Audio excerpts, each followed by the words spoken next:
Hi, good afternoon to all. This is Shobhanik Roy here, extending a very warm welcome on behalf of INHAF Habitat Forum to the webinar entitled Planning Education and Profession in the Global South.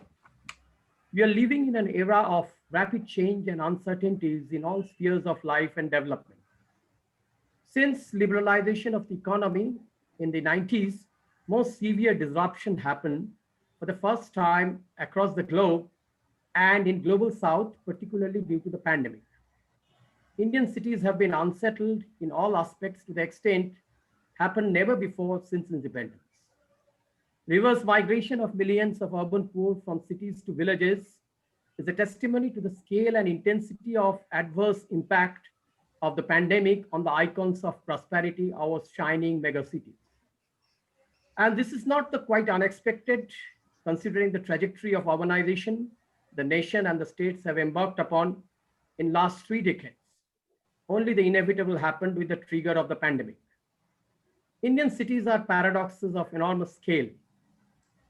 480 million urban population contribute to 65% of the GDP of one of the 5 largest economies in the globe. Cities are the engines of economic growth, centers of innovation, places of exchange of ideas, and also the hotspots of pollution, water stress, flooding, and people living in slums and informal settlements.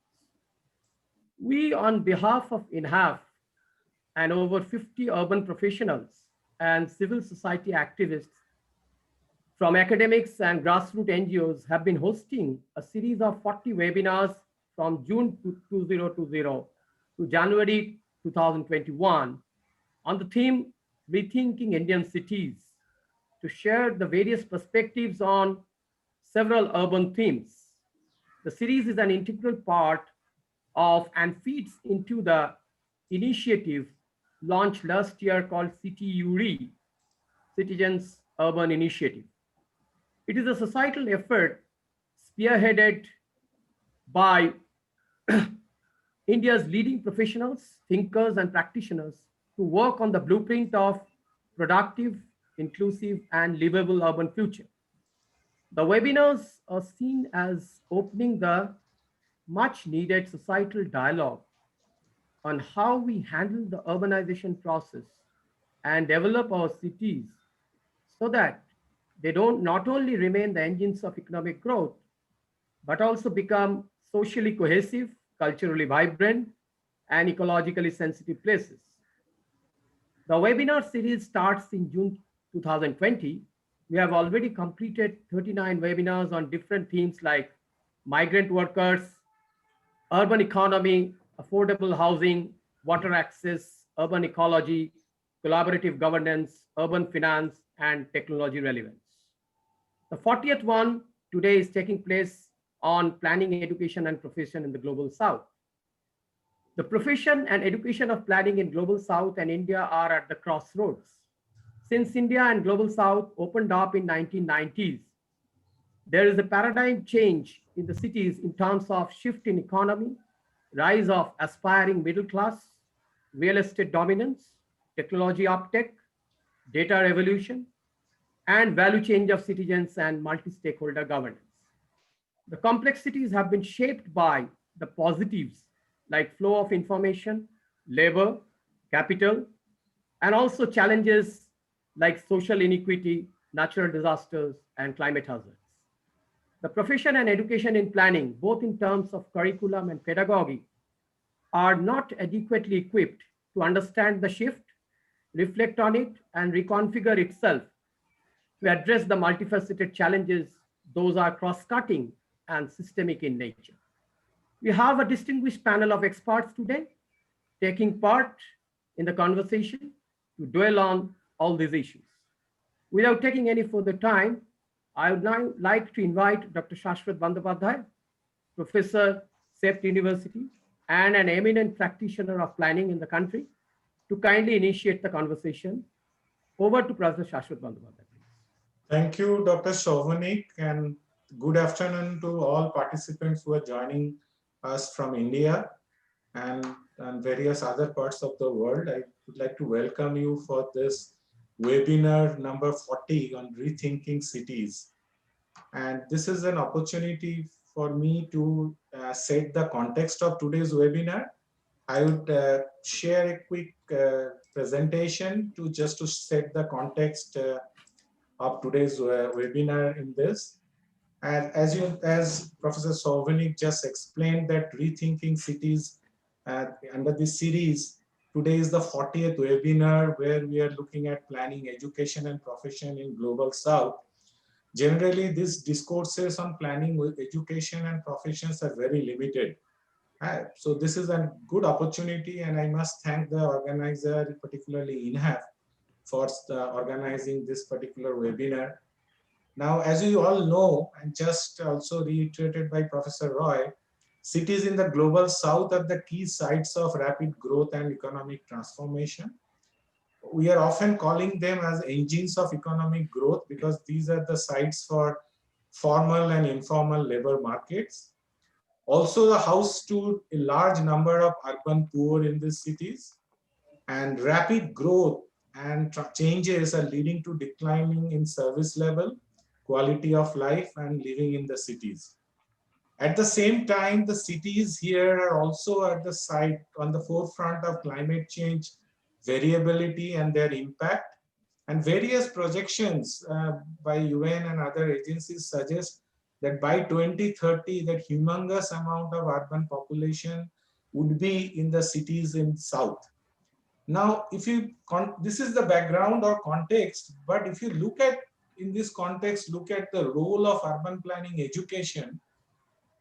Traditionally, the urban planning education and pedagogy have evolved from the north orientation and leading to a kind of a general use of northern lens in any of this analytics or analysis of the problems of the South. Although the cities in the South are sites of abundant informality, planning, education, and pedagogy have remained focused on formal planning solution. Very limited theorization of local issues and challenges pertaining to the South cities and Southern context have evolved, are evident whether in India, Sri Lanka, Indonesia. There is also an observation that there is a lack of market and delivery orientation in planning pedagogy, unclear research agenda, and often this research agenda is influenced by research agendas of North countries. For example, in India, where our cities are generally, high density, low rise, generally compact, but suddenly there was a northern research agenda of compact cities take over and start distorting the local agendas or local focus. And this has been very common many parts of South Asian pedagogy and education. There is also a sense of elite capture of urban planning education because the professionals and those who are engaged in the urban planning education and profession are generally not very keen to work at the grassroots level. So that there is an absence of grassroots level professional trying to understand and theorize the grassroots level issues in these countries. The second context is the role of urban planning profession. And while these countries are emerging, often called as emerging economy, and also under rapid urban transformation, but there is a general declining in the role of urban planners at all levels. And there is also a widening gap of availability of qualified urban planners. For example, there was a national level committee in India which estimated that India would require about 0.3 million urban planners by 2030. And India, for a country which is on the forefront of urbanization, the ratio of urban planners is about one urban planner for 100,000 population, which is one of the lowest across the region.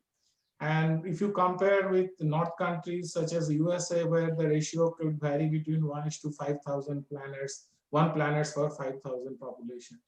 And in general observation in planning profession is that planners are generally playing a role of support staff, and they have a limited engagement in planning professional in shaping up urban development policies, programs, or action plan in most cases. And strikingly, in spite of there is a rapid growth and rapid urbanization taking shape in this in South cities, The job market for urban planning professionals are dysfunctional, because often there is a struggle for new graduates and professionals who are engaged in this profession are also, you find it, they're struggling to, laterally move and employment. There is also some global reflection. I have taken liberty of quoting Professor B. Sannal for Department of Urban Studies and Planning. He talks about constant change in the problems with unexpected outcomes, and planning often remains questioned. That planning as a field often is questioned, and there are also, there are a lot of body of knowledge which talks about if planning is everything, probably planning is nothing. There is a kind of an expectation planning professionals to become manager of transformation, urban transformation. So the skills and trainings that is required to manage transformation, this is the classical planning domain that has our planning education has evolved. There is a change needed. Practitioners of planning need to understand the broader picture to solve certain problem, the orientation of delivery of the public goods and solving problems, and be more efficient, technically knowledgeable, and political awareness in these areas. So these are some of the global reflection on planning profession that is being practiced in South. And this is the broader context, because the South cities are key sites for urban transformation now and coming next decade. And how the planning education and planning professions are responding. So to discuss this, we had today's webinar is positioned, and we have some key eminent panelists with us. We are starting with Professor N. Sridharan, who is the director of one of the premier most schools of planning and architecture in India, located in Bhopal. To discuss with the urban planning profession, we have Mr. Hitesh Vaidya, who is director of country's premier think tank called National Institute of Urban Affairs. We have Professor Paul Jones joining from University of Sydney, giving us the broader planning education and practitioners context from Sydney and Asia Pacific. Professor Sri Maryati from ITB Bandung, Indonesia, and Professor Richard Sliuzas, professor of University of Twente. So we have this key eminent panelists who would be sharing their views and reflections. The broader structure today is each of the panelists will share their reflection for initially 5 to 6 minutes, either through oral presentation or through a formal PowerPoint presentation. And then we'll open up for discussion and then a concluding remark. So that is the broader structure today. And I wish all of us all the best for today's discussion. And I take this opportunity to invite Professor N. Sridharan to give his remarks. Professor Sridharan. Yeah, thank you, Dr. Saswat. First, let me thank Hina for inviting me for this particular thing. It's a right time, and in fact, the very important situation or the environment where we can discuss about the planning education. At least I'm talking from the Indian point of view. First, the national level institution, which is very important one, called Niti Ayog, which was formerly called as Planning Commission. Now it is coming out with only a separate committee called Planning Education.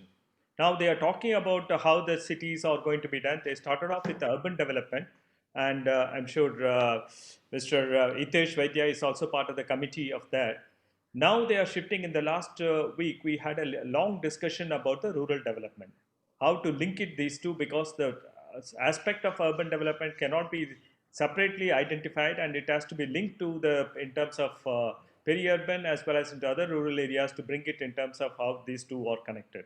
So that's the first thing in terms of planning education, because we have been discussing, being the chairman of Institute of Town Planners on education. We have been trying for the past 5 years, I've been trying to bring in the aspect of how that village planning can be brought in, the issues which you are talking about, reverse migration, they're talking about how that slums can be linked to that village development. Okay, that is one thing which is totally we need to focus on. Plus, more faster than in the case of urban, that rapid spatial spread which is happening in the rural area, especially with what a new program on digitalization of the various titles, property titles are coming in. In fact, today morning also the secretary was here, which we discussed about the details from the MOPR on this particular Ministry of Panchayati Raj. We discussed about it. The second, the first important aspect where we are missing in terms of planning education, I'm sure in other South Asian countries also the same thing which is happening, especially in the lower level in terms of development. The vision for planning is missing. Whatever we try to do, which we are doing even in the case of India, we from the kind of let's say master plan to come out with that kind of other the serial plan in terms of 10 years for 20 years like that.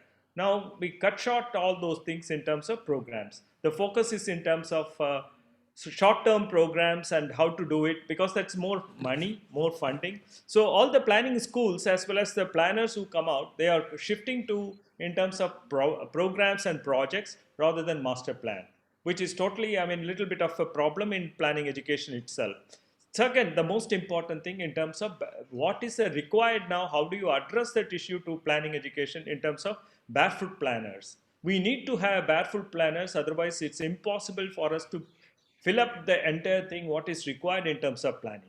Because unless you do in terms of capacity building of the citizens themselves through what we call it the kind of digital cities or compact cities or smart cities we come up with, unless you push in the idea of citizen science as such and educate the people in terms of barefoot planners, that is very difficult to cap up with what 2030 or 2050 when it's going to be important. Then we also discuss much about the issue of the COVID and disaster, where it is important because we are not going into the most of the things which you are talking about land use standards as well as infrastructure standard. It's done at the state level or at the city level. When it comes to the even the different cities, the concentration is only in the metropolitan cities, but smaller cities we are not emphasizing on in terms of bylaws or in terms of building bylaws and other things, and also in terms of land use planning. Whatever standard at the metro level, they transmit them to the lowest level, which means that becomes there is a between the two aspects, it's a different problems that comes in. The next aspect in terms of how to come out in terms of the integration of the rural to urban, because there is no planner is interested to go there to the digital area, at the district level or if the rural level to do some kind of planning or land use planning, except frequently like what Robert Chambers talks about as in terms of visitors. So same thing in terms of tourists, we go there and then do planning and then we just come out. The most important which the Asian Development Bank has come out with, the future is in terms of real estate economy in the Asian development context has reduced quite a lot. Right from 1996 and the post this thing, still we are not able to recover that real estate economy in Asian countries as well. So that's the biggest thing which we need to address as a separate, what I call a public, planning education institution to come out with real estate economy for that. The last but not the least is that again ADB came out with the issue of this how the SDGs in the post-COVID as well as the disaster comes in. The funding for this in terms of SDG, in terms of climate, it has reduced almost by 25% to 30%. So how to come, because the no planner is, even enough, if you go into the master plan, you go into the city level plan or into any of the smart city fund, they're all thinking in terms of how to come out with the projects, how to come out with the thing. But as planners, as planning education, it's important to come out in terms of project planning. It's also of coming out with how to come out with that of funding, okay, how to mobilize the resources for the funding at various levels. And that is something very important. We need to educate the planners across not only India, but also about across the Asian countries. This is something very important. I'll stop here so that we can go next round and then we can do that. Thank you. Thank you, Dr. Sridharan. You made very important points because as by 2030, there would be a large amount, humongous amount of population who would be moving to urban areas, cities, who would require for affordable housing, services, and various forms of employment opportunities. And you highlighted a very important point about the need of barefoot planning professionals who would be able to go to the grassroots level and work with the communities and help them from the present kind of approach of urban planning professionals. So thank you very much for highlighting these challenges. Now we move to Mr. Hitesh Vaidya, who is the Director of National Institute of Urban Affairs. And I request Hitesh Bhai to give his initial remarks about urban planning, education and profession as he sees. Thank you, Saswat, and thank you, Kirti sir and INHAF for inviting me for this discussion and deliberation. As Professor Sridharan said, this is really timely, not because the NITI is thinking about it, but also I think the COVID-19, the pandemic, which we have seen just now and we are getting out of it, what type of planning we need to go in our cities? How do we plan our cities with this pandemic, and how do we become a resilient city? And that's the challenge which we have to do. So in my point, I just have 3 points because Saswat, you talked about it's a webinar and don't talk about general thing, but raise the issues. Is it a planning education important or planning practice important? It is for me, the planning practice is a calling for talking about planning education. So we need to think it, what is the requirement of planning skill required at the city and local level? Based on that skill, we need to really go back to the planning education and just don't mean that because it's a good word to say that we need to move on. Why do we need to go into a changing in a planning education? Because the type of infrastructure, the type of interventions which we require at the local level are changing because of urbanization. You talked about the dynamics, the demographics which are changing, the type of environmental issues which we are facing. We definitely need to go back to our planning education. So that's the biggest challenge. And if you really look at national infrastructure pipeline for India, which was a report of the task force, which has recently given what type of challenges which we're going to see when the demographics of the urbanization changes. We are going to look at the challenges of housing. We are going to look at the challenges of water and sanitation. We are going to look at the challenges of mobility, technology, accessibility, and equity. I think we all know that. These are the challenges and how we really build on that. If you look at the figures which they have given in their report, they said that during the 2018 to 2017, India spent around 60 lakh crore rupees for infrastructure, infrastructure in the country, and this major portion of that money went to power, or road and bridges, urban, digital infrastructure, and railways. And now for their projection for 111 lakh crore, which will go from 2020 to 2025, in urban constitute around 17%. So it means that urban, a lot of infrastructure, a lot of cities, we need to really build our cities for more resilient, more climate oriented, including these issues of water, housing, and that 17% constitutes. And if you look at overall percentage which is going on, then approximately 40% of this money will be coming from the private sector.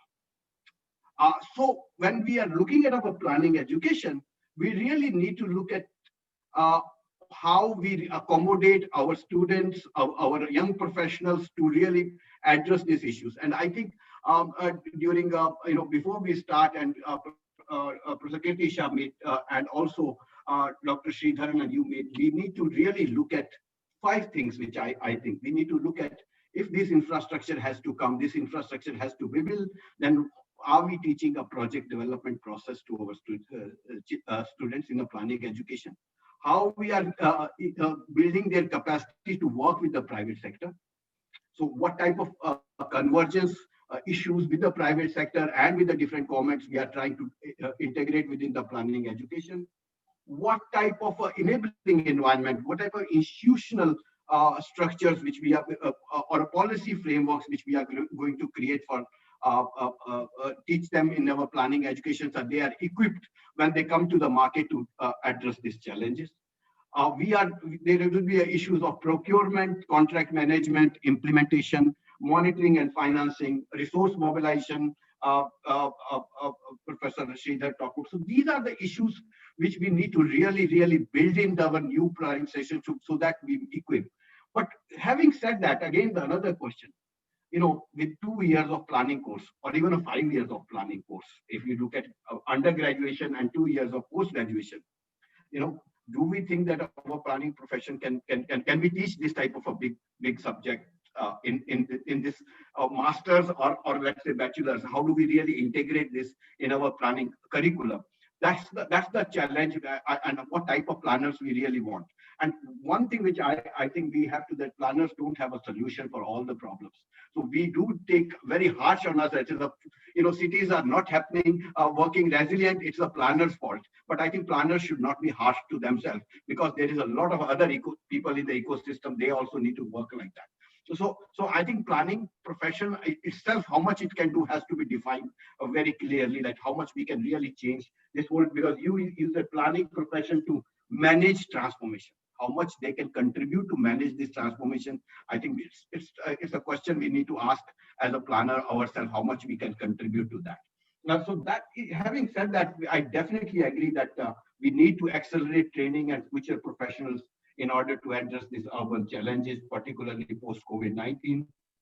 A new push is required, and as Professor Sridharan said, the government of India under the NITI has come up with this committee which can look at the overall planning profession, and there has been a lot of deliberations that whether we look at only urban planning but also look at rural-urban continuum and rural planning. So that has to be also nobody thinks about rural planning, because these are emerging urban centers, and when we start for planning education, we really look at from the education point of view, but not from the city point of view or a spatial point of view.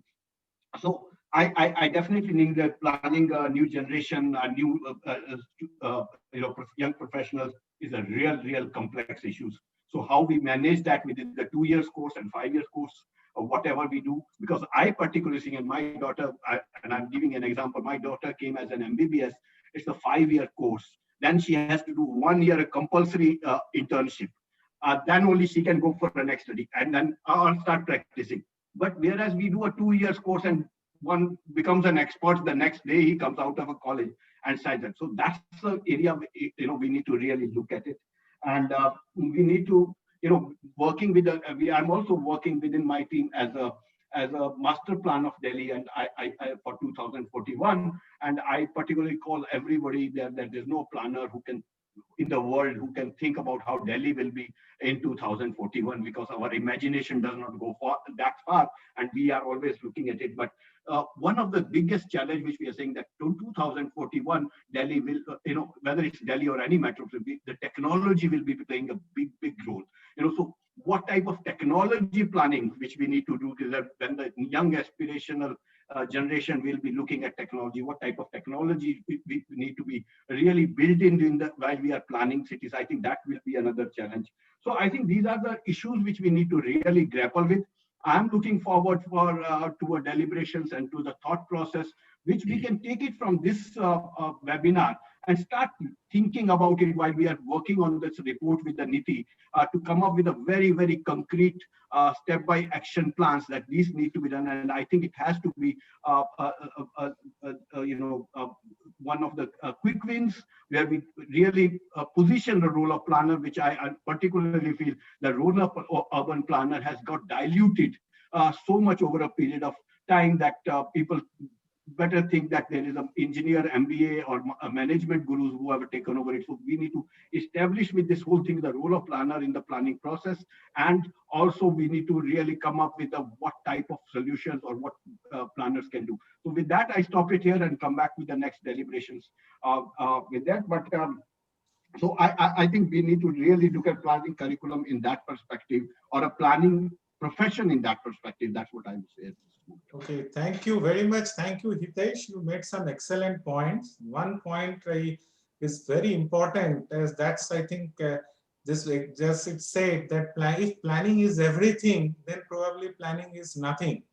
Means that, that planners have to define, the planning profession had to define their scope, what is expected out of this planning profession.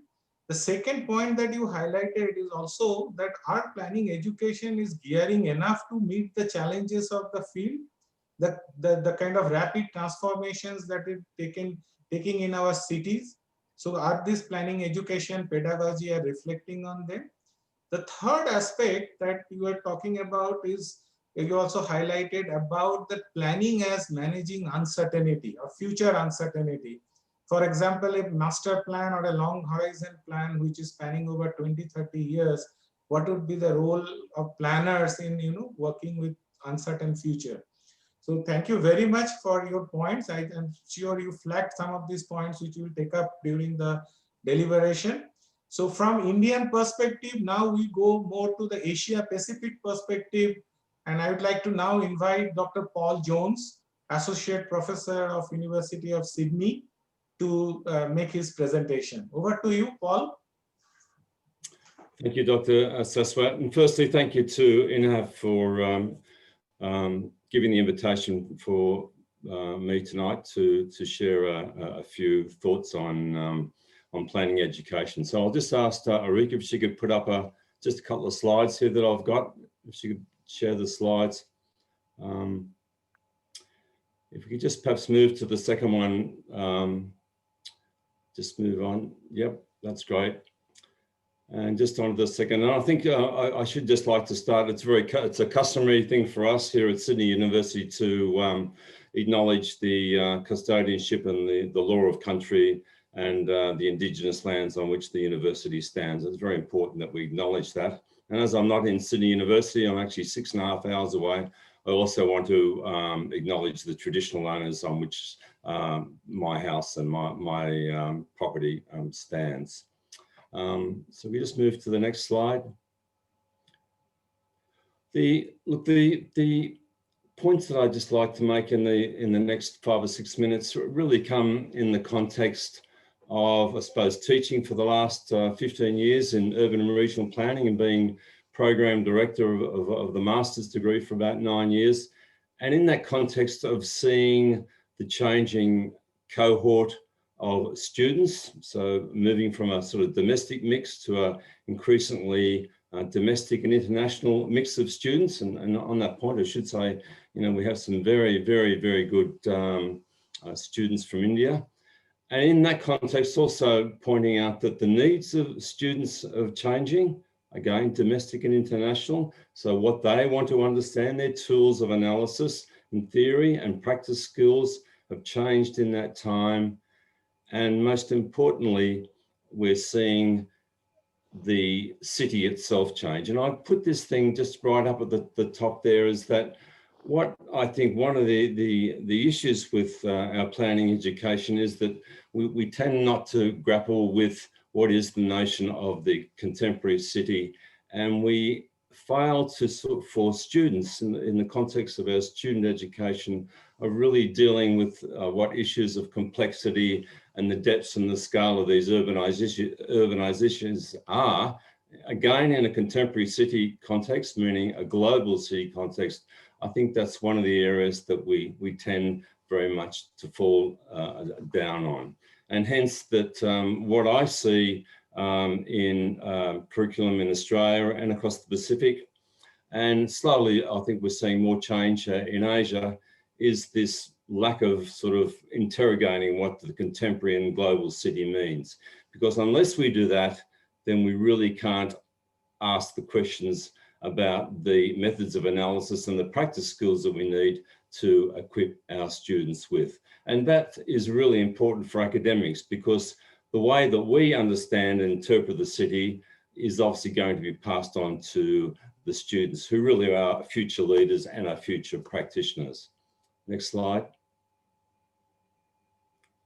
So I think just as a very general comment, and I think Saswat made this sort of point earlier on, that what we see I think in the global south from the curriculum there that I've been involved in reviewing, that much of it again uses discourses from the global north.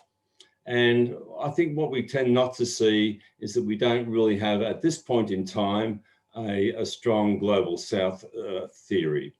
In the global north, so in again some of the planning programs that I see, we see the global north curriculum and pedagogy, including studios. Again, they're preoccupied with notions about planning the modern Western city. So again, we're seeing the top down, the formal, the regulated city. So again, even those students who come from overseas and say that, look, our contexts are different, we want to learn a little bit different. A lot of them are still getting very much the modern Western city regulated. This is the way it is. This is the city. This is the way it should be planned. And hence there's very little innovation to engage in what I would sort of global education and really trying to get the greater range of skills.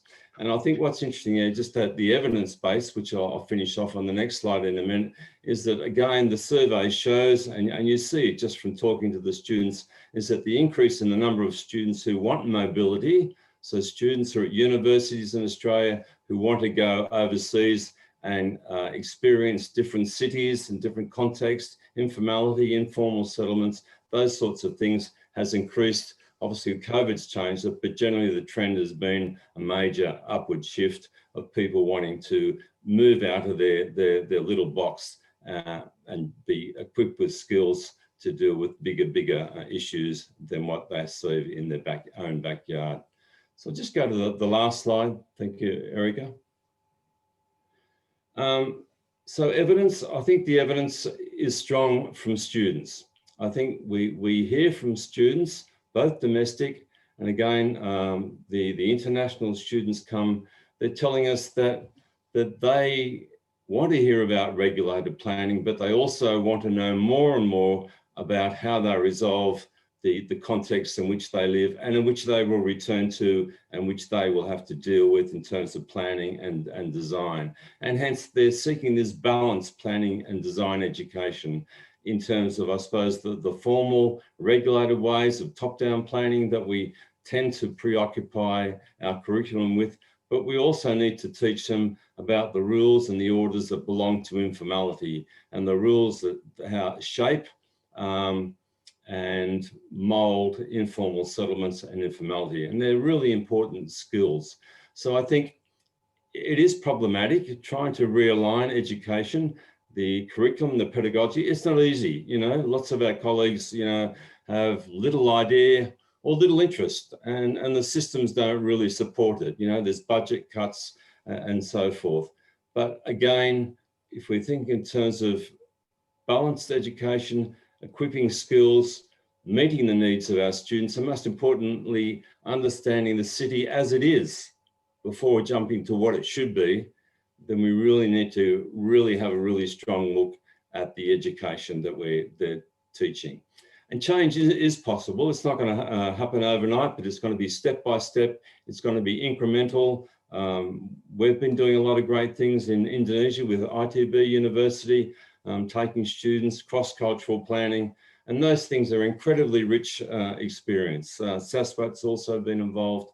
And I think the more that we do those sorts of things and the great feedback we get will hopefully lead to better students, better education, and most importantly, the leaders and practitioners of tomorrow. Thank you. Thank you, Paul. Thank you for your excellent presentation, contextualizing the planning education in Asia Pacific. And as you have observed that, you know, the planning education in Global South generally are drawing their discourses from the theories of the North.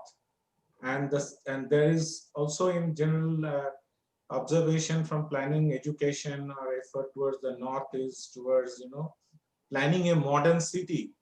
And the challenges of the South cities are because we are abundant sites for informality, urban poverty, and lack of basic services. So often there is this mixed match of these agendas, and that planning education and pedagogy in Global South really unable to evolve and adapt their, you know, mainstream their own agenda. And that's quite well reflected. The second point that you made, also a kind of, you shared a roadmap for increasing mobility and collaboration, probably a way forward that we were able to bridge this gap.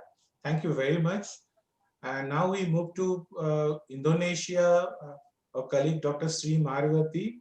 Like India, Indonesia is another country in the forefront of challenges of urbanization, climate change, and urban poverty. And ITB has a very premier most architecture urban planning university in Indonesia and forefront of adapting these changes. So over to you, Dr. Maryati. Let us hear how planning, education, and profession reflecting to the challenges of Indonesian cities.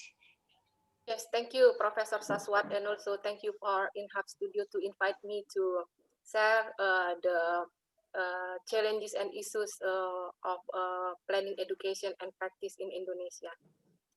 I have my presentation here. So I will focus on planning, education, and practice in Indonesia, and maybe I will start with the some facts that give you the context how is the planning education and also practice in Indonesia and also the Indonesia itself. So as Professor Saswat said that urban and regional planning department, we have undergraduate and postgraduate department at Institut of Teknologi Bandung is the oldest planning school in Indonesia. We have several planning school in Indonesia, but the planning school in Institut Teknologi Bandung is the oldest planning school.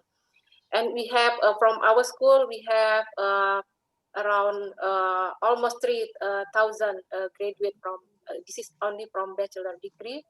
And in Indonesia we have a professional association of planner, that is Indonesian Association of Urban and Regional Planner.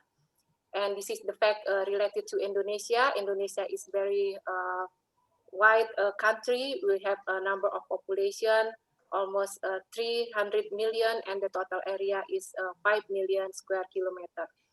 And then we actually have a common planning work, and it's related to spatial plan document and development plan document.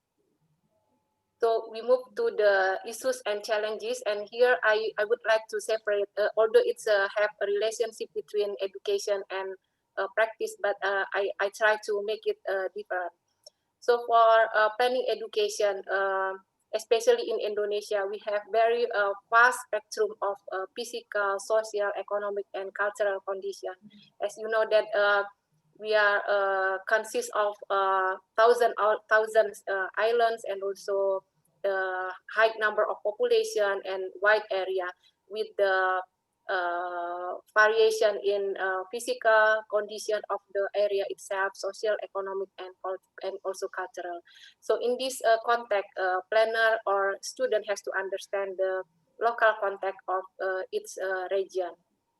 And then the second one, we have also vast spectrum of planning problem, as mentioned by previous speakers, that we have, Paul Jones have already mentioned about the formal and informal, and then we also have the problem of equity, access, and so on. So we have to really understand what is this kind of problem.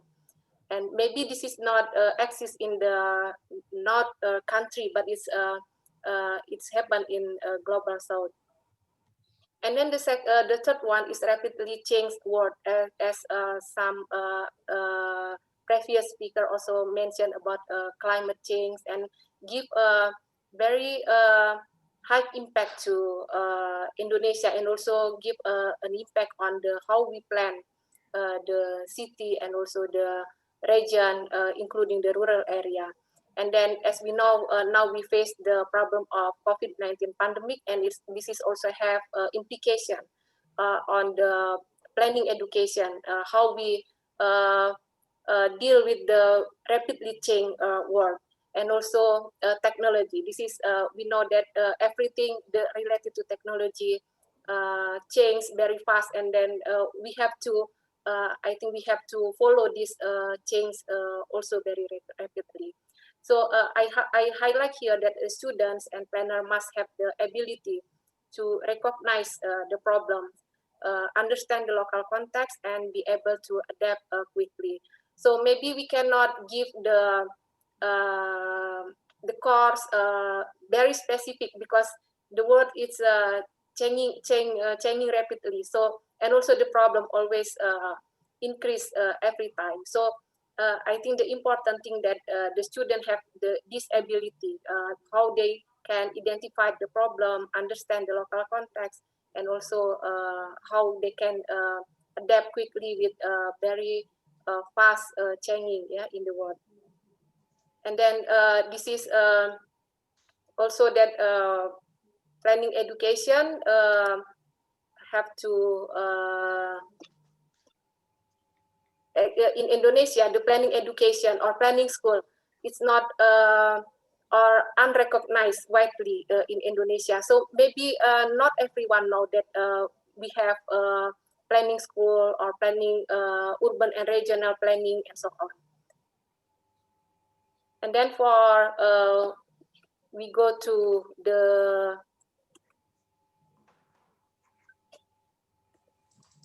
planning practice. So the same as the education or the school, the planning profession, it's not widely recognized in Indonesia. So maybe some people do not know what is the planner, or what is their work, what is their job. And then also planning education background or certified planner, sometimes this is not a requirement for planning and policy making work. So this is the issues and challenges in Indonesia. Although we now we try to go to this direction, I think I propose some recommendation for the, yes, this is for recommendation for planning education, especially this is things that have to do by the planning school. There are 3 recommendations. The first one is to strengthen the ability of students to identify and solve the problem. So it's need more practical assignment, such as studio. Paul Jones have mentioned about the joint studio. I think it's a very good example of how we collaborate each other to have practical work, practical assignment. And then the second one is to strengthen the ability of students to adapt quickly with the fast changing world, including the ability to use technology. And then the third one, strengthen the ability of students to to study independently. It means that it's not only from the lecture, but they have to learn how to solve the problem by themselves by using many information. And then the recommendation for planning practice, this is especially for professional association. So planning and policy making work as well as related work must be carried out by planners who take education in planning school, or maybe we can have certified planners. And then strengthening network in professional association. And then the third one is professional education to produce certified planners. And then the fourth one, identify types of work that require planning education background. So now we don't have these things. What kind of work or what kind of job that need the planning education background or certified planner. But we will go to that direction. And then the last one is linking planning education and planning practice through professional association. So I think that's all from issues and challenges, and also yes, proposed recommendation to overcome these issues and challenges. Thank you very much, Dr. Maryati, because you highlighted the key challenges of planning education and practice in Indonesia. And Indonesia is also another country in Asia with a high level of urbanization. It's also in the forefront of natural and climate-induced disasters, and also a large share of poverty and the settlement like kampungs, urban informal settlements. And so this is great to learn, and also very interesting to observe the similarity of dysfunctional urban professionals market in Indonesia, like what we are witnessing in Southeast Asia. So thank you very much for sharing some of your challenges as well as some of your recommendations. And this is how I know you can get to learn from each other and get closer and develop a common agenda to work together. And now it's a pleasure to invite Professor Richard Sliuzas.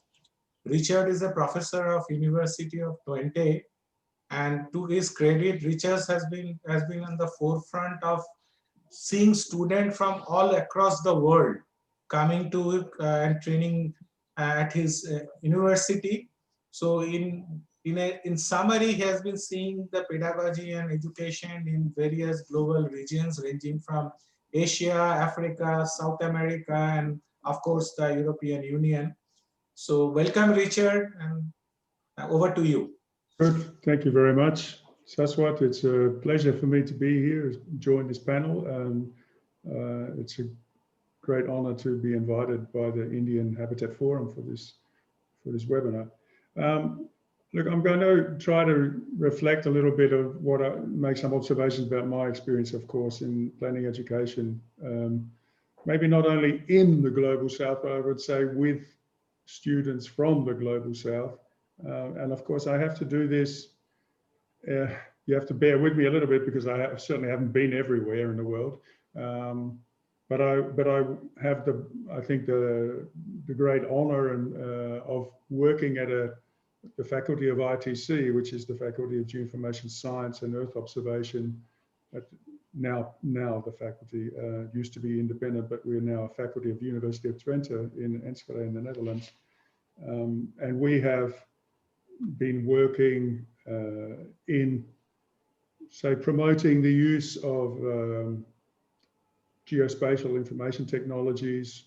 So initially starting with training people from low and middle income countries in the basic skills of making maps, because spatial information is so vital, such a vital part of helping to understand, it's sort of a way of formalizing what the world looks like in a micro scale, right? So it helps us to understand, and I think that's what Sri and others have mentioned, to understand the local context, at least from a spatial sense, by making maps of the physical environment of some sort, but also adding additional layers to that physical map, base map, if you like, which enriches it with information also about the social context and about change over time. So not just mapping as a one-off activity, but mapping as a means to understand what is there, but also how it has changed over time, because that informs us, and this is the challenge I think that we're working on increasingly, is developing ways, tools which feed off this geospatial technologies, which enable us to look forward in time a little bit, and not saying that this is what the future is going to be like, but trying to imagine various futures or alternative futures through making scenarios which are grounded on data, spatial data, and other spatially related data, which will help us to think through what might happen if we take certain courses of action, or if we do nothing and just sit back and watch, right?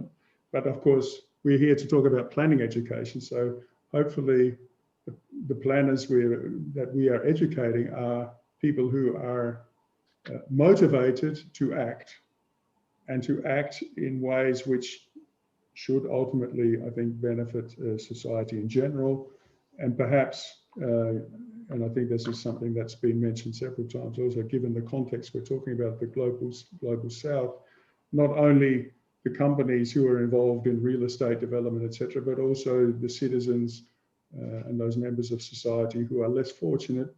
So to have an eye for inclusiveness, to have an eye for poverty, and to really act in ways which can help to bring, say, people out of such poverty, situations of abject poverty or structural poverty. I think, my experience is not as a planner.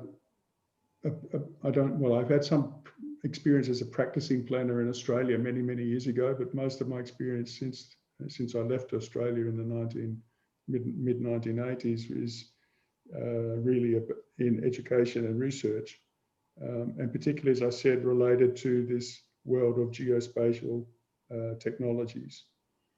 Now, I think we all make regular use of such technologies these days. We, at least most of the professionals, and that's who we're talking to now, will have smartphones and things, and we're making use of products developed by Google, Apple, and all sorts of other companies. And there are a number of important developments in these geospatial technologies, I think, that are important to look at. The word technology has been mentioned also by some of the other speakers in this webinar, but I'd like to look at a little bit more, and maybe and also to think a little bit about what the changes in this technological developments mean potentially for planning education. And I'd like to just think a little bit back. One of the first places I visited, one of the first countries I visited outside of Australia and the Netherlands when I was working at ITC was India, but the second country was Tanzania. And I'll talk a little bit about both of them, I think, in my little short presentation. When I first went to do some work in the city of Dar es Salaam in Tanzania, that was 1987. At that time, spatial information availability was really horrendous. Maps, I mean, Dar es Salaam at that time was a city, I think, of about 1.6 million people. It's now a city of more than 5 million people. But the base maps, which were being made and supposedly formed the part of the basis for spatial planning, were only being made every 10 years, which is, so you can imagine that planning, if it was being done, was based very often on extremely outdated and very partial information. And even you could say that very often the peripheries of the city were not even mapped at all. There might have been some aerial photographs around, but it was very, very severe lack of information. And what of course we know now, in the last 20 years, we've been swamped with information, at least with satellite imagery and products derived from that satellite imagery. So we can have a 30-centimeter resolution image of the city that we're interested in or that we're working in every few days, assuming that there are no clouds covering the city, of course, or blocking the image. Or we can even, and this is a situation which has been done in Tanzania recently, they've even used a drone to produce super high, ultra high resolution images of the city with a 3-centimeter resolution, so you can actually see inside. You can see the laundry that people are hanging on their clotheslines in their backyards, and all the other activities. You can. It hasn't got to the stage yet where you can recognize people, but it's heading in that direction, which of course also opens all sorts of ethical issues which need to be thought about as well, but I'm not going to talk about them now. But what's important is that, and this is the work that's been done in Tanzania more recently, is what they've been able to do is that they've opened up, if you like, the capture and exploitation of spatial data. There's a large project called the Ramani Huria project, which created all this imagery. The way they actually have set it up, they did it together with the OpenStreetMap company, which is a company which is interested in promoting open spatial data. So that makes it's readily available to anyone who wants it. They engaged community members in the actual digitizing of features from this imagery. And they also engaged the students at the local universities, the University of Dar es Salaam, as well as the Adi University, which is the one which is dealing mainly with architecture planning, etc. And it becomes part of the curriculum for the students of planning and geography and other fields, that they have to do some work at community level, where they make use of this imagery and they get involved in mapping, not only the mapping, but also looking at getting a better understanding of what are the problems that citizens are facing in these areas, engaging with them in looking for solutions. And that means very often. So that's a very, if you like, important component of their work is to have this community engagement and to really, if you like, be to some extent at least sort of barefoot planners. Now, of course, the students don't work alone; they work together with their senior staff and other people who are involved or working, or maybe projects which are going on in the community. So they learn a great deal, not only about the local context, but also about how these projects are set up, how they run, and they get important skills in the process. I want to maybe just say a couple of other things. One of the great things that we're seeing happening in terms of geospatial technologies and how it can influence planning is that it's becoming more open. I mentioned already OpenStreetMap as a source, but it's not only OpenStreetMap, it's also say open GIS technologies, for example, and building on it open tools which can be used for planning, different types of planning analysis, for making scenarios of possible future situations. And it's also about the move to open science, I think, which is extremely important also for planning schools in the global south. So whereas in the past, many of our top academic journals were hidden behind very expensive license agreements, increasingly, I mean, certainly in the Netherlands and also throughout European Union and many other Western countries, I think that there's a strong movement for open science. So the work that is being done, the new knowledge which is being generated, is becoming freely available to anyone who's interested in it. And these types of developments are going to be incredibly important, especially I think as we are dealing with situations, as many of my previous speakers have explained, with great uncertainty, but rapid transformation as well. So, and I can think, well, I mentioned Dar es Salaam, how it has become starting to become a mega city of more than 5 million. It's of course not the only one.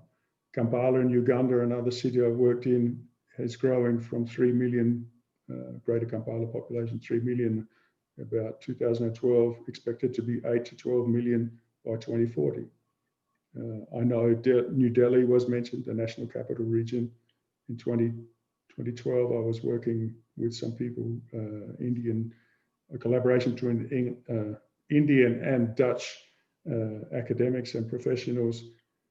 We were talking about the national capital region growing from 30 million to 100 million, and what might the plan for that rapid expansion look like? What forms would it take? What sort of scenarios would we have to consider?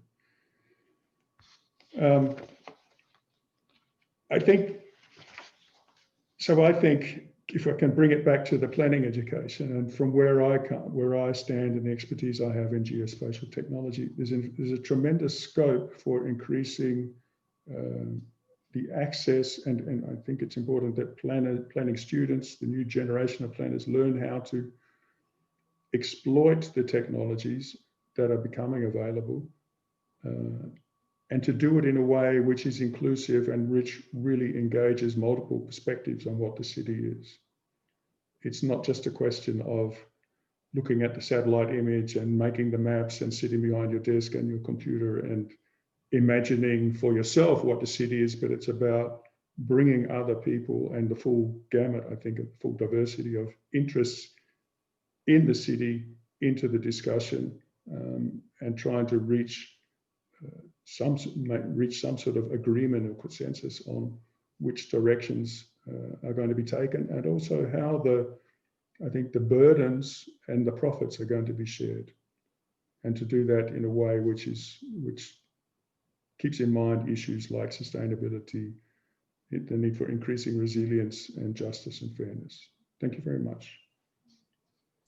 Thank you very much, Richard. You highlighted the need of the role of technology in shaping planning education, and also, the role of planners, particularly in the context of emerging economies. From your experience of Tanzania, Dar es Salaam, where the role or scope of barefoot planning professionals using technology and taking the technology to the communities is very, very interesting. experience that you shared. With Richard's comments, so we are now over with our first round of reflections from the panelists, and panelists have highlighted from India to Asia Pacific, Indonesia, and the global region, the challenges of planning education and profession, as well as the kind of emerging gaps between planning education and planning practice. So I'm now happy to open this up for comments, suggestions. I see there are quite a few questions that have come to the Q&A box. But before I open this up, I would like to request Mr. Kirti Shah. Would you like to come and share some of your views now, or you would like to do it later? Well, I'd rather do it at the end because so that Okay. I could not really summarize, but I think I usually do it at the end. Otherwise, I'll become one of the Okay. panelists, which I'm not. I think so. Let me Okay. come back at the end. So what I do is I'll take a few of the questions first, and Sure. then I will request each of the panelists to respond whichever the questions they would like to respond. Yes. So the question is that we all believe in participatory processes in planning. Planning curriculum continues to position the planner as an expert and as a top-down exercise. How can planners be trained to undertake planning with people? Is something being thought of along these lines in the curriculum? And this is very, very important, very important question. As we are discussing about planning education and planning profession, and there is a general tendency of planners taking the role of the designer of the city, and there is an attitude to say do as I tell you to do. So I think this is very important aspect, that how does our planning process allows you to more collaborative and work with the community. The second question is related to how do we initiate student exchange or cross-cultural programs. I'm sure there is an abundant experiences, Paul and Maryati, you can share that about the collaborative studios and exchanges that are being already planned or executed in between University Sydney and ITB. Malini is writing about Global South discourse has to engage with and embrace the informality and Marx Indian city. We have seen in India that land use planning is organized around very narrowly defined development that is pertaining to land use only and does not engage with socioeconomic development. And we could not agree with you more, Malini, because this is exactly also highlighted by Professor Paul about that there is an imaginary modern formal city most of the planners take up to plan, and then they realize that prevailing informality and other challenges in this. But we will request Paul to respond to this particular question. Then the question is, current planning educational system has to take care of practicing planners and also by the way of offering continuing education. This is also another important aspect, because the continuing education for certification of planners, as highlighted by Sri Maryati also, that once planners have graduated, what is the scope for in-service training and upgraded knowledge upgradation. So that's very important aspect that has been, I would request Maryati to reflect on that. There is another question, which is planning as a discipline has solidified recently, but planning as a practice has existed for some time. So how does one look at this aspect while looking at the evolution of planning, both as a discipline and as a profession? Who were the ones expected to plan the cities even before the discipline came? How has the imagination of the planners within the framework of policy evolved in Indian context? So this is one about planning profession and practice. And there is a little bit of a longish question that India handle India, in the context of India, we are currently have the smart city mission for with over 100 cities. Are we going to see 100 identical cities across the country with similar technology, infrastructure, etc.? So that's one. I would request Hitesh to also take up this while reflecting. What are the ways planning education can equip planners with the nuances and skills required in process of citizens' participation?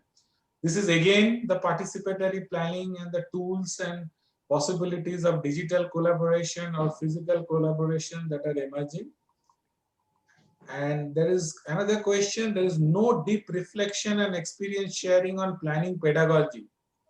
So this is how to deepen the experience about planning pedagogy and how this can be deepened.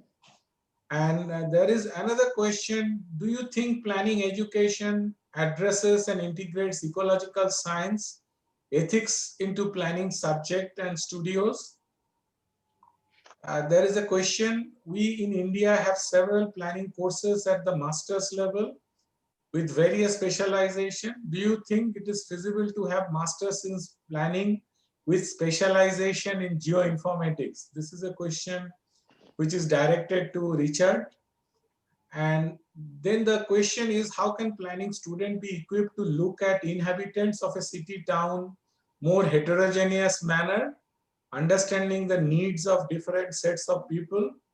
It is important to represent the needs of men, women, people with disability and elderly. And there is another observation, there is a serious gap between supply of planning professional and demand for jobs. And this is again and again, we see there's a dysfunctional where the countries we call is emerging economies and rapid urban transformation. The role of planner and the job market for planners have been gradually diminishing and declining. This is a kind of a paradoxical situation that exists. Then another question is the problem of planning for someone else is the biggest problem. That's where most of the exclusion of concern happens. So this is about the planning exclusion and that inclusiveness of planning aspects. There is another question to Hitesh. Numerous efforts have been made to recognize the role of urban planners in India, such as TCPO asking only qualified planners must do planning job. What can young professionals expect outcome from Niti Aayog committee? So there is another comment, planning education is required to cover plan preparation, implementation, plan enforcement, and present the gap in planning. Reform is required to address this gap. This is more about a kind of a reflection or recommendation. Planning is of the traditional local areas like mixed use, form-based codes adopted in city like Jaipur must be included in curriculum. So this is another very important aspect about planning about the historic cities or old cities that are there and how do you plan for those areas. There is a question for Sri Maryati. That the question is that the fact that the quality of education in Indonesia is very high inequality and each region has its own characteristics, but currently the Indonesian education is still a plan from Kemni Dikbud. How do you deal with problem of education in Indonesia with this context? So this is what the broader question, a set of question I read out. I will request you, each of the panelists to pick up any of them to respond and reflect. So I would first request Paul to start with, and then I will request Professor Sridharan, Hitesh, Richard, and Dr. Sri Maryati to share their comments. So Paul, would you like to pick up and share some of this question and share your reflection? Thanks. Just check that. Can you hear me, Saswat? Yeah, we can hear you. Well, that's great. Look, I think that there's some really good questions asked there, and I think that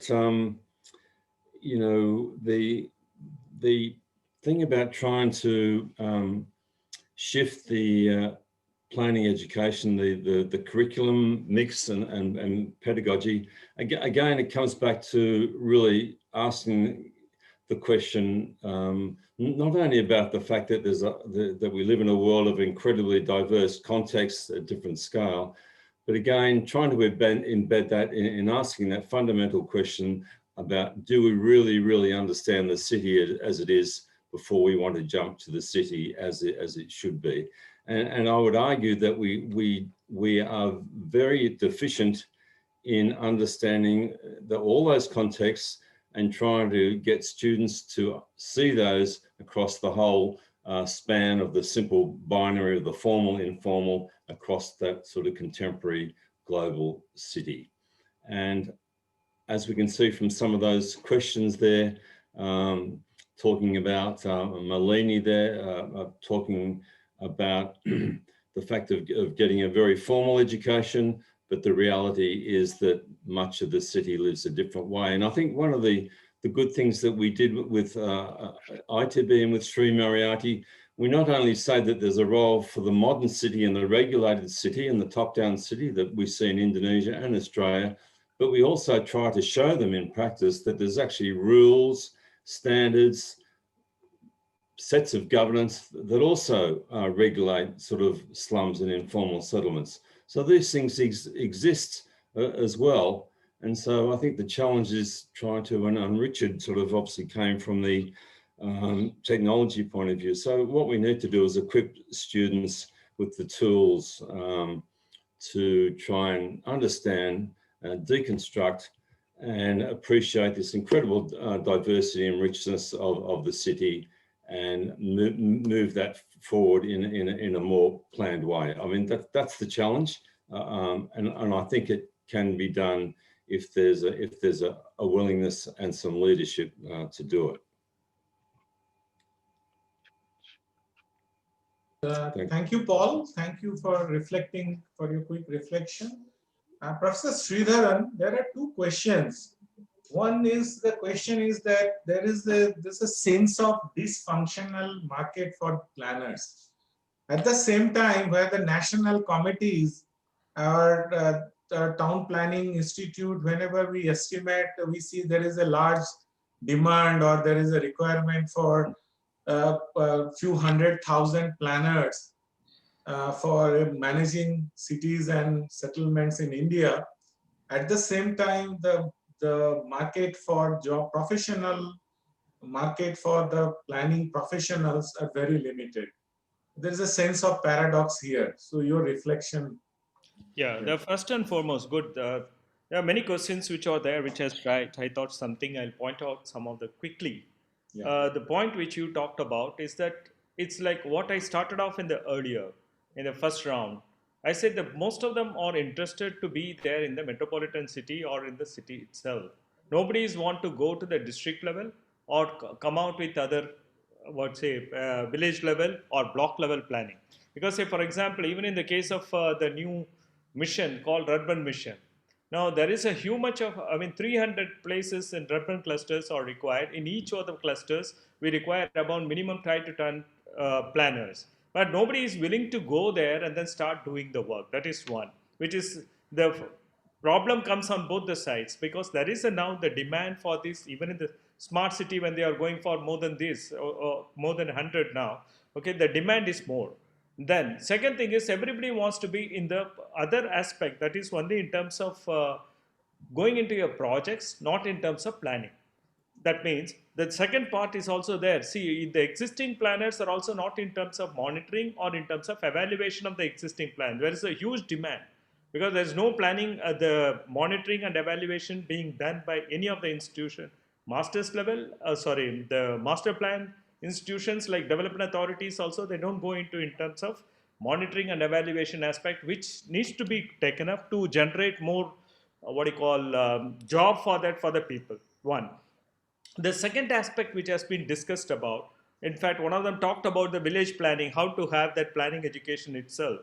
Okay, we have 73rd Amendment, 74th Amendment, all the amendments are there in the Constitution. But again, in terms of implementing it, we as a planner itself, there is no thing, in terms of 73rd Amendment, we don't have in terms of land use planning. Most of the time it is in terms of social, what Malini talked about, there is no integration. There is an integration at the village level and at the, or you can say a little bit at the district level. When it comes to beyond that, as I said, there is a gap between the spatial planning or land use planning with that of other one. Say, for example, what Richard was talking about, I want to readdress that particular thing. Just now, we got a resolution which is 0.6 meter resolution for a village, okay, which is something fantastic, which we don't get it even in the urban context. Now, we are also now, today also we are discussing about in the morning with the secretariat in a village about the Astitwa or the new scheme which is used through drone technology. Now, we are still not using the drone technology to educate our own planners, both in the case of education, that is something which is totally not developed, except in transport planning, they still use it in terms of drone technology, but we don't use it in terms of land use planning, and where they can generate more job. Okay, use the technology, educate the students, our own students, in terms of how this new technology can come in and integrate in terms of SDI, spatial development infrastructure. That is something very important to do it constantly in terms of monitoring and in terms of governance system. Okay, where there is enough job, both in terms of private as well as in terms of public. The thing is, we have to readdress our issue. One, there is a problem in terms of law, because the recruitment rules have not, we are still depending upon the state government or the central government to do that, where the job has to be, because our concentration on the convergence is only in terms of the government will do that, they will give you a job. But there is now, everything is now opened up for the private. Okay, so there is enough job for that in terms of private. But how to go about to different places other than the concentrated area of metropolitan area, that is the task which the, what do you call, the students who complete their courses have to go out in that. The next part in terms of tacit knowledge. It's, see, as a teacher, for so many years, I've been taught and I've been telling about so many things. The tacit knowledge which existed, in fact, we did some work with Otro exercise in Netherlands, how this tacit knowledge can be linked to the traditional planning, okay, and also in the modern planning. How to link it these two, that has to be taught, because in India, generally we start with, which I wrote also to one of the person in the Q&A, we talk about the traditional ones which are there in the, what do you call, Mohenjo-daro, Harappa, and then shift to Chandigarh, and then come to smart city. In between, the traditional system is totally missing out in terms of planning, education, historical planning, which we totally avoid that. I think I'll stop here, then we can go ahead for after later if I get a chance. Thank you. Thank you, Professor Sridharan. Now I would request Hitesh. There is a very, very interesting question that has come here, is that how does planning education cover issues of politics of development? I would like to, and that's a very, very important aspect, that whenever we are, and particularly in the context of cities in the south, the politics of development is one which is, always felt, and the pressure. So what would be your reflection to this question? How does planning education cover issues of politics of development? Is it to me, Saswat?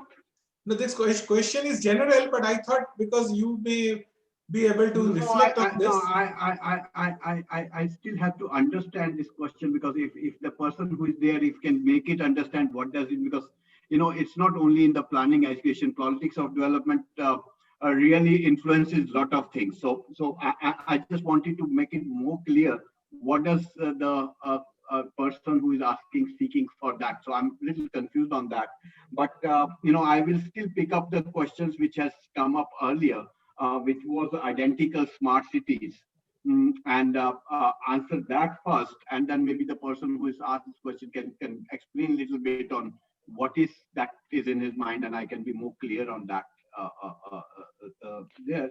But on the smart city identical, I don't think so. There was never a thinking from the day the smart cities were designed that there will be identical cities across the country or identical. All what they were saying that, and it was, I think, first time that we had said that let city decide what it wants it to be. It decides what it wants to be based on its own unique selling point. If Goa wants to become a tourist city, let Goa take a call on how it wants to make a tourist city. Let not be that it should be dictated by the center what it bringing. So that is why the whole process was bottom up rather than the top down. And very clearly, we always thought that let's not make a city as a whole, but look at an area and small area and make a local small neighborhood type of plan, and then we started doing it area development thing. Idea was that if your unique selling point is XYZ, how do you use technology to deliver services to make it much better? So there was never a thought. So I don't know where it is coming from that we are making a identical city, smart city. That's not a narrative. I think that should go. The idea was that it's the bottom up. Citizens start thinking how I want to be as a city, what my city should look like, and what is my unique selling point where I can really build on it and link it to my economic development of the city, the inclusivity of the city, and how we work. So we always can criticize a smart city mission in one way or the other because but the thinking all along was move towards that process of decentralized and bottom up, and let the center start taking a decision which was there in earlier in JNNURM, that a small town in Hoshangabad, what its planning should be or what infrastructure it should be developed will be developed by the corridors of power in the Nirman Bhavan. And it was the first time that we did and you decide, and Nirman Bhavan will be just looking at the financial allocation rather than deciding on what it should be. So that's what I want to keep. On second area was what is our expectations from the committee on NITI. We just started a NITI's deliberation. There has been a lot of discussion happening. Like Professor Sridharan said that, there is a question, what is the need assessment of the planner, what type of planning practices. And that's why when it was started, we moved away from it calling it a planning education, but moved it to calling it a planning education to planning practice.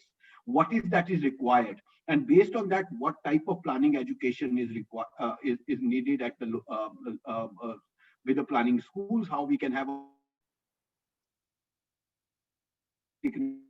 planning, how do we bring the citizen issues, gender issues, these need to be included because this is a new idea. And also there was a discussion of how we create which came in as another question, which is like how do we bring it to cross-sectoral issues, as well as how we encourage different planning schools to start engaging with each other. So should we have within the country a national forum of planning schools, which start looking at what type of demand is coming from the industry, how we link up the planning schools with the industrial or a private sector, and bring that mentoring and apprenticeship type of programs together. So those were all the issues were discussed. I think the committee has been constituted for a period of 5 to 6 months, and they will be deliberating on all of them. So I should not be a spokesperson for that, but I definitely think all these issues which have been raised during this webinar are being thought of during in the deliberation. And I think if inputs can be provided through this platform or some other platform, and some kind of this platform, this deliberation can come up with some kind of a policy, consultative policy brief. I think all of that can be included and taken up in the committee to deliberate and take it forward. Thank you, Hitesh. I think that points that you highlighted about the NITI Aayog committees and other work that are being initiated, also clarifying that all 100 smart cities are not going to be identical, that is being perceived now. Now I request Richard to reflect on this question which Professor Mahabir has sent, and it is very interesting because in planning schools we have often this deliberation about whether planning is a generalization kind of a profession or planning has a specialization.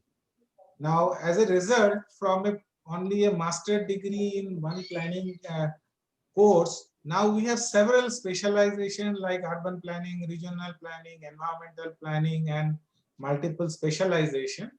So the question here is that, is it feasible to have a master's in planning with specialization is geoinformatics?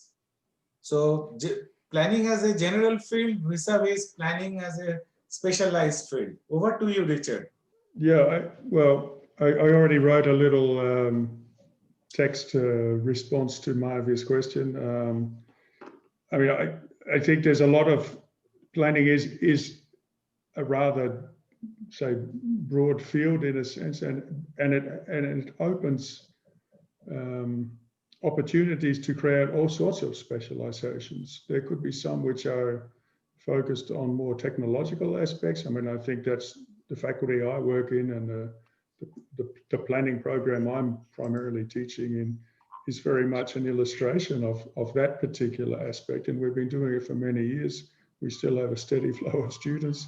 There is a demand. Of course, demand goes up and down a little bit particularly depending on financial issues. But I think in a country like India, which has such pressing problems in its cities, it has also a lot of high-tech development, a lot of knowledge in relation to geospatial technologies.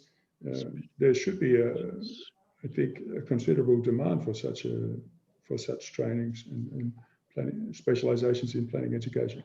But I would advise you to do a good market study before setting it up, or to try to set it up in a very gradual way, perhaps.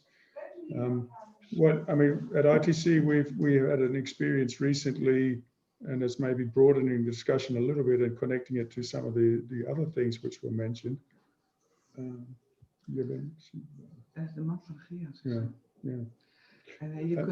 Sorry, just a second. Ik ben nu met internationaal webinar. Nee, dat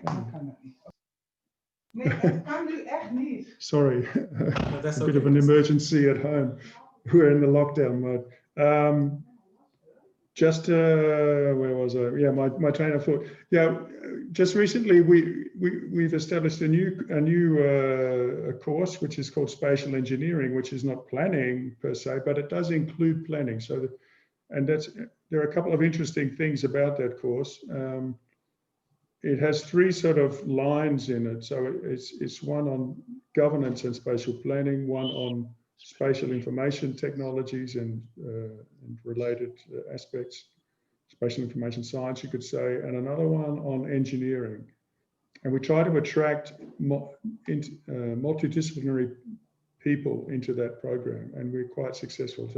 So in addition also to having people from the Global South as students, we have also lots of a growing number of Dutch and other European students in the program.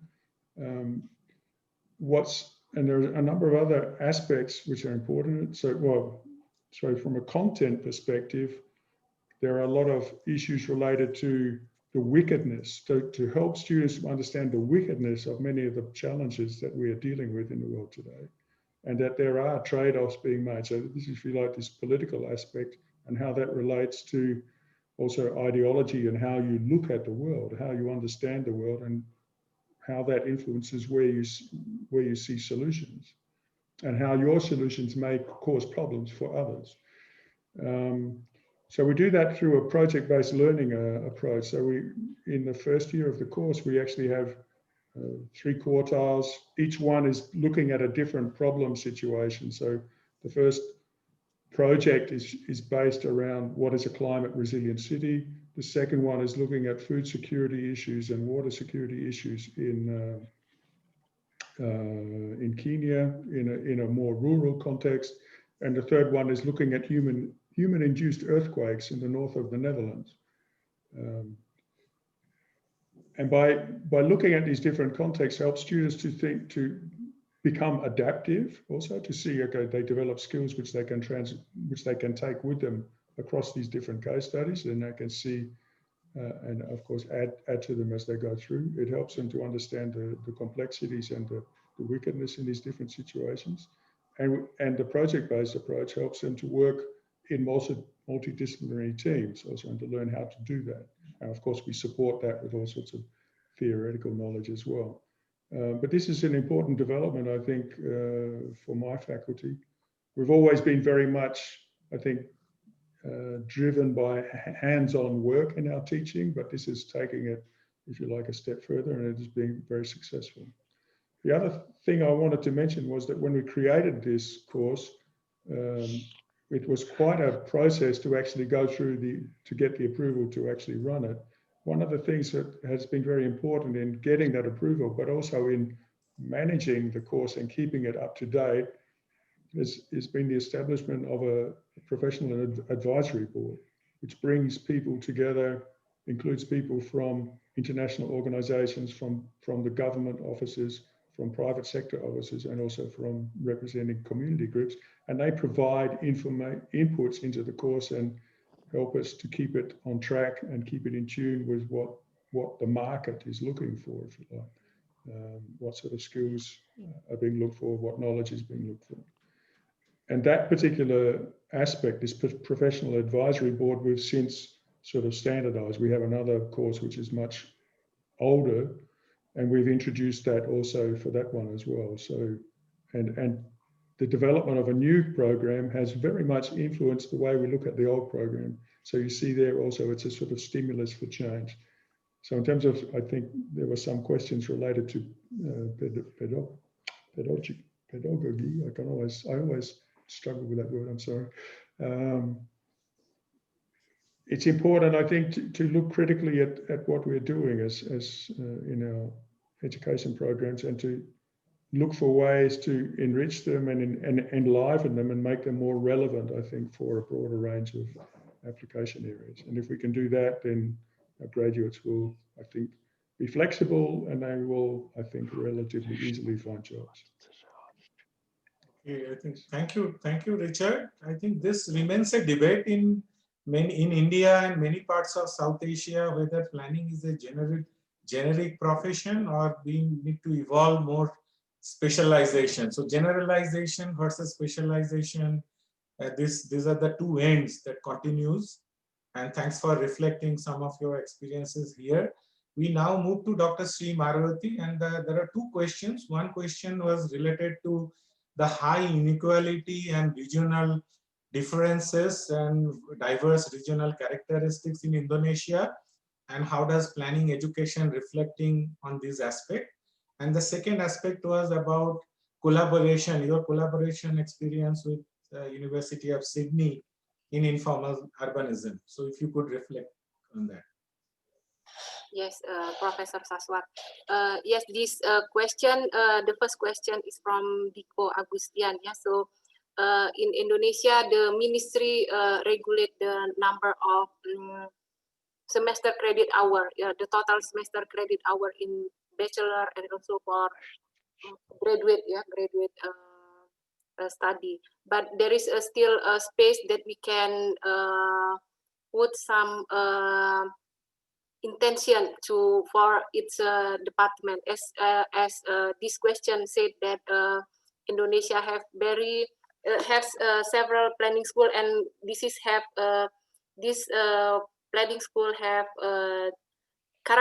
specific characteristic on their curriculum, and I think this is an advantage because the student can get what we said as a local characteristic, because usually the characteristic of the planning school in its region reflect the economic condition or social and physical aspect of that region.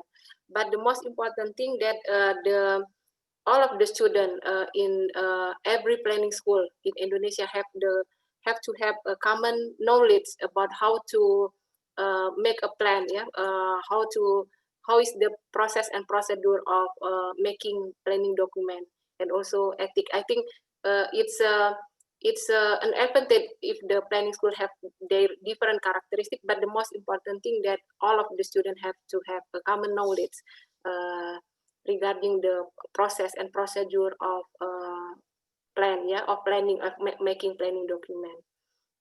And then the second question related to the student exchange.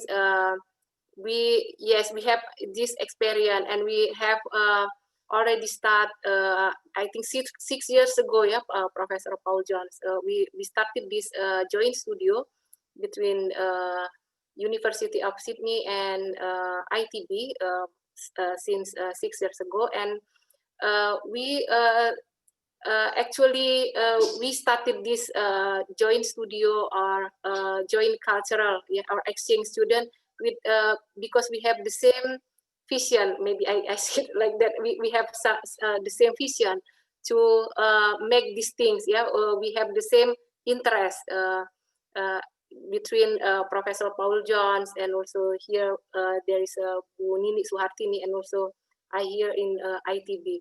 So we conduct that, and then how is the process? We started without a memorandum of understanding, but finally after several years we formalized this joint studio with the memorandum of understanding between these two universities. And then we also offer this joint studio to other university for the student from other university, and also we invite the professor from overseas university. So this is not only from University of Sydney and ITB. Yes, maybe that is the step. Thank you, Professor Marwati, for giving us overview of this planning education. Now, this question, which is about politics of development and planning education. And I think that question is very important and very interesting in terms of how, because in the planners in the cities of South are in the center stage of while making any planning intervention, they are often confronted with multiple stakeholders and the politics of development. And how does planning education, because the planning education as it evolved from northern influences, it's tried to look at a rationalized decision-making process.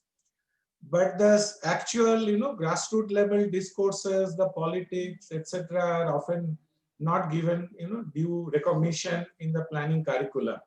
So I would like to request Paul that from your experience in working in vast Asia Pacific, how do you see this politics of development can get reflected better in planning, education, and pedagogy in South countries?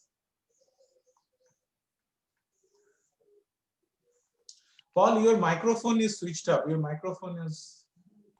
I mean, politics figures in all sorts of planning and design decisions. And I think from a whole range of levels. And I think that's part of the reason why, exposing students to different contexts and seeing the opportunities that people are given, residents are given, communities are given or not given, often, at a grassroots level as well, depends on the politics, the way resources are allocated, the way infrastructure and services are given or not given, and hence then the way that people respond to try and get those services to meet their needs. I think exposing students to all those different levels. I mean, even here in Sydney, for example, we have different lobby groups. You have the very formal lobby groups, like there's an urban task force, for example. They represent lots of property owners that are very interested sort of often in high-rise centre development. So I think that there's a whole range of groups. And as we know, people at all sorts of levels see politicians. And for better or worse, this is how planning decisions occur. We can teach our students to develop recommendations and designs and solutions and outcomes, but ultimately at the end, politics of some sort will come into play. And it's only by encouraging better students, better leadership, that hopefully then that will actually get better decisions that are a lot more equitable. And so I think, teaching courses like, community dialogue, ethics in planning, those sorts of units, I think are very, very good for students. So again, look, I'll just come back to that that point that, you know, we tend to teach a lot of students about one size fits all, that, you know, planning's very rational, it's very normative, but the bottom line is that it's incredibly diverse with all sorts of systems, formal, informal planning systems and governance, of which politics often plays a big part. And those things are essential to be part of, you know, student curriculum and pedagogy.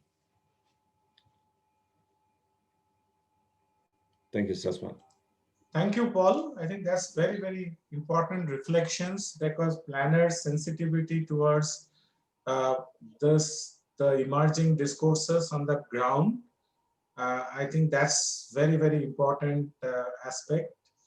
Now, as we come back to the, you know, the last session of this deliberation, and as you know that we have been discussing by various projections of, you know, United Nations Population Office and other forecasts, that by 2030, cities in the south, particularly cities in India, Indonesia, and will have a large amount of people moving to urban areas. And in this, if these people are moving, they would demand for affordable housing.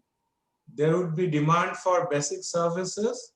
There would be also challenges of climate change and, you know, the pandemics. So if one point that you would like to highlight, that how planning pedagogy, planning education need to be reimagined in this context by 2030, what would that be? So I would request each of the panelists that give their one comment, that if you have to really reimagine planning education and pedagogy in the cities in the south, for by 2030, what are the key changes, that key transformation that you would like to see? So I would request start from Dr. Sridharan, then I would request Hitesh, Richard, and Dr. Paul, and Dr. Maryati. Give your one comment, one point, that if you had to realign, reimagine planning education, pedagogy to respond to the needs and challenges. And as again and again, I'm highlighting this because the cities in the south are in a very complex sites. So what would be your views or reflection? So I request Dr. Sridharan. Yeah, to start off with that, one is we should have, in planning education, we should have some kind of a future cities or future scene or region, whatever, which so far, except for one or two cases, we don't have a special courses or special, subjects to teach with in terms of what is the visioning, how to do the visioning process, one. And within that, we should also think in terms of, see, now we are even in SDGs and all, we are talking about local SDGs. So unless you come out in terms of local area plan to digitalization through thing, how to come out with that kind of in the future, how to link it up, that's something important. Within that vision, you also have to open up in terms of different disciplines. Like say now everything is in terms of perception. If it is so, we need to bring in some psychologists, maybe communication specialists, and those who are with the ITC kind of knowledge, which is required to be in terms of even in terms of anthropological tools, okay, how to find out beyond that and then go into terms of the future. That is something which visioning has to be done at each level, and putting a course called something like the future of the future vision. Okay, say for 2050, what will be the scene for the cities in India? Because we had that vision in 1998 when it came out with the national urbanization policy, but unfortunately it has been deeply buried. Thank you. Thank you. Hitesh, may I request your reflection on this? How do you reimagine planning education in 2030? I think Hitesh is not reachable. So I would go to Richard. If you would like to share your comment that how do you reimagine education and pedagogy in 2030? Yeah, that's a difficult one. I mean, I'll often planning support systems to try to make scenarios for the future. So I guess this is also a little bit like a scenario. I mean, I would really advocate for being incredibly inclusive in planning. and to especially given the challenges and the transformations which are going to be needed across the world in terms of issues like when we're confronted with rapid urbanization in conjunction with climate change and other major processes of which we have relatively little control. So how to adapt to these rapidly changing circumstances in an inclusive manner, a truly inclusive manner. So more than just lip service. Thanks. I think Dr. Sri Maryati, would you share your reflection? How do you see the reimagination of planning, education, and pedagogy? Yes, thank you, Professor Saswat. So in the near future, I think the world is will be very complex with the problem. But in one side, as we are as a planner or lecturer in planning education, have to prepare in order to provide very or good or better living environment. So this is challenging actually, but I think we have to prepare for this very fast changing by I think we have to strengthen the ability to forecast, yeah, how is the future, and then after that we have to have the ability to adapt, yeah, very rapidly if the plan has to be changed because the situation is not exactly the same as our forecast. Yes, I think it's maybe that's all that we have to prepare for the future. Thank you, Dr. Maryati. So go to Dr. Paul, your point here. Well, I think my key point here, Dr. Saswat, is to me the overarching challenge is that we need to be much better at conceptualizing and understanding the city, because the way that we as academics and teachers and trainers understand the city is obviously going to impact on our students and the way that they react. And I think as part of that understanding, you know, we need to accept, and students need to understand, that there's multiple groups, there's multiple actors, there's multiple rules and standards that shape the city, formal, informal, the whole span, the whole binary. And we need to grasp that, students need to grasp that in the context of being taught that there's a sort of top-down sort of regulatory approach.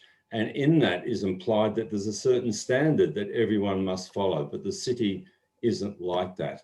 And hence our challenge is then really to turn all that around in the fact that, you know, as planners and designers, you know, we're having a big impact on human development of people, and especially land and housing. And I think we need to get that more center core, accepting the different groups, the different values, and respond to their specific needs.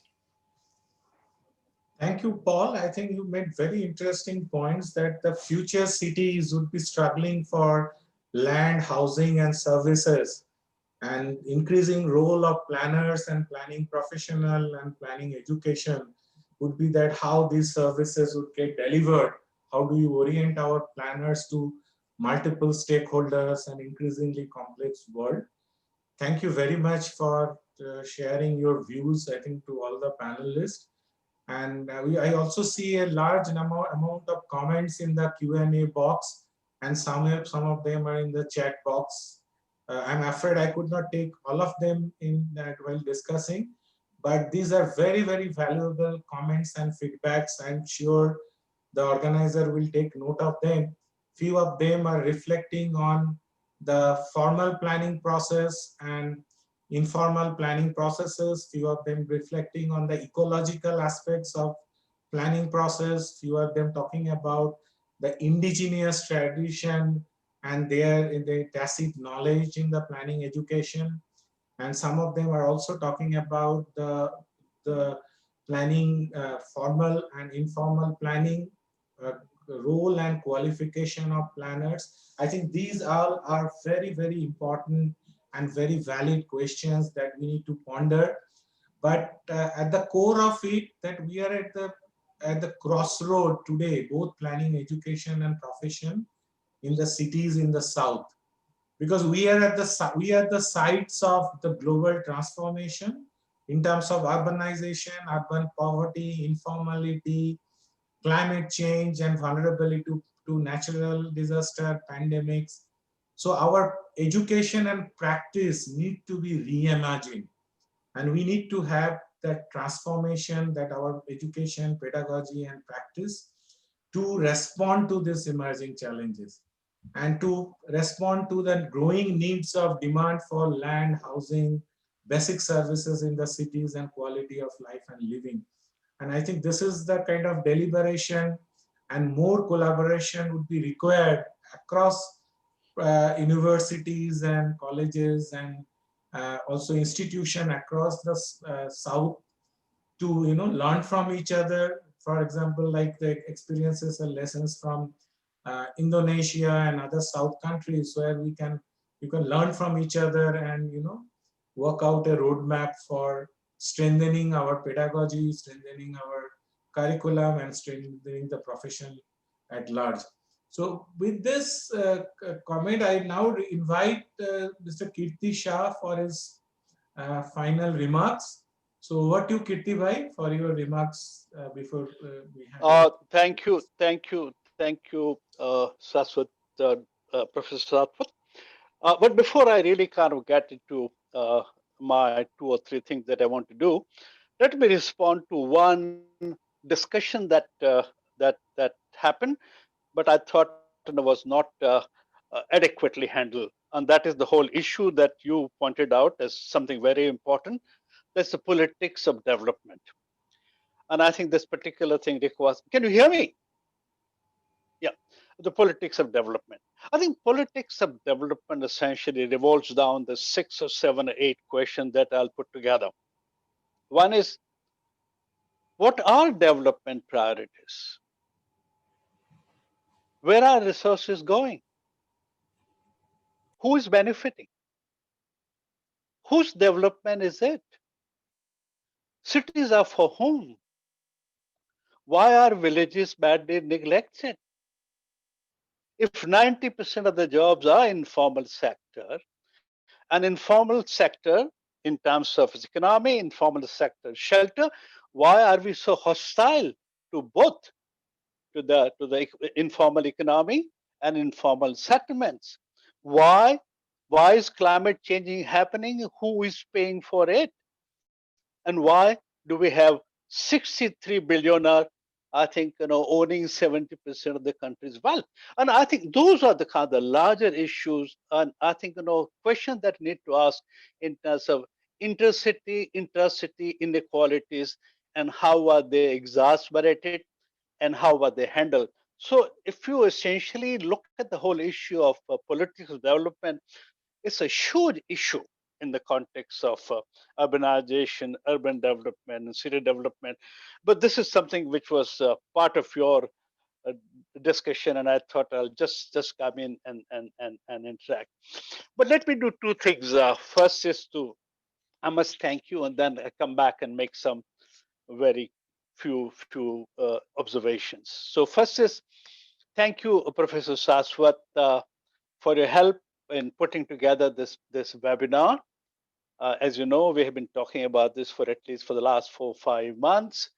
And despite your health contingency, you were not very well, and despite date problems that we have from panelists, we have been able to put together, and we had a very, very competent panel and a very thoughtful, very enlightening discussion that took place. So many thanks for your help in organizing this. And of course, many thanks and congratulations for very deft and very efficient handling and anchoring of this whole webinar. So thank you very much from all our side. Second thing is this, that we also are grateful to all our members, panel members, for their time, for their sharing, and for the insights. It was obviously a very rich discussion. And and I must thank everyone personally. Thanks, Dr. Sridharan.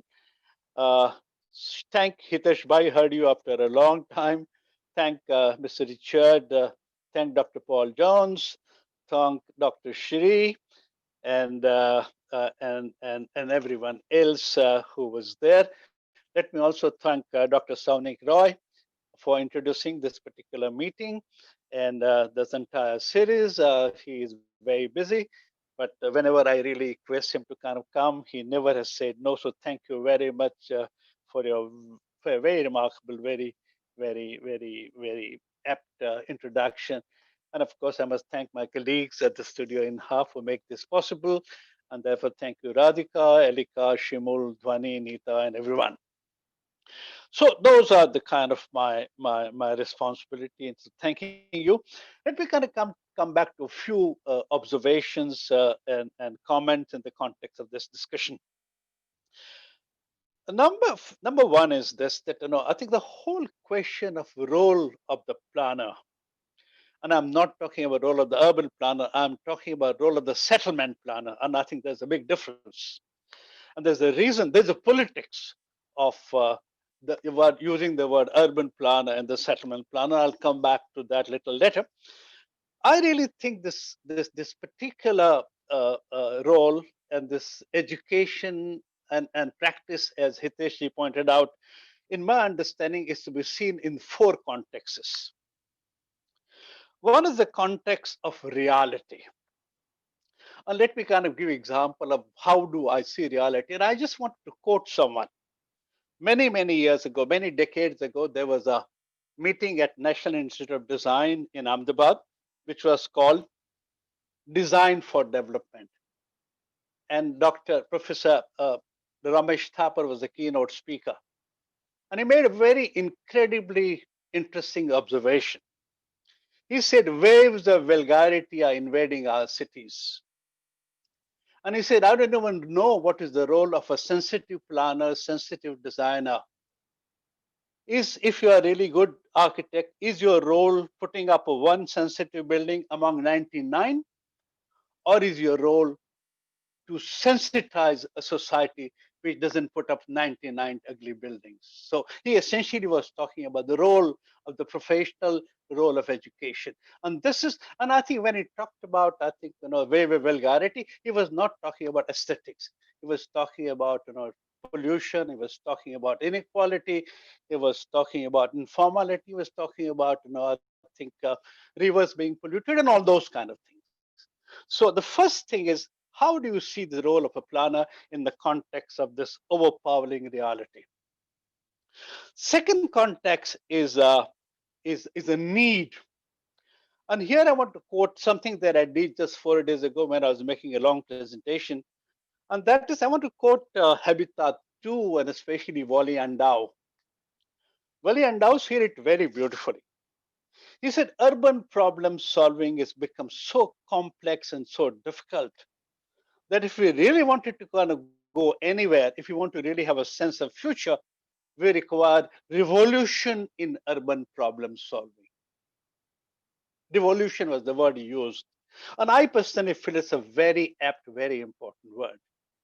So if revolution is what is required in the context of dealing with urbanization and urban problems, you've got to ask a question: what is revolution and urban problem solving anywhere? And in that context, what is the role of a planner? That's a second thing. Third thing is the sense of urgency. And this is what someone pointed out just once again through the 3 days ago in a meeting.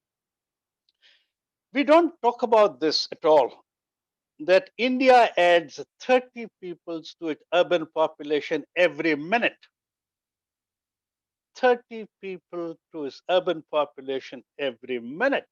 And that is why we're talking about 820 million people in 2050, just 30 years down the line. We're talking about doubling of the urban population. And there is a huge sense of urgency. Do you really have that time? Do you have 25 years to figure out what to do with 73rd and 74th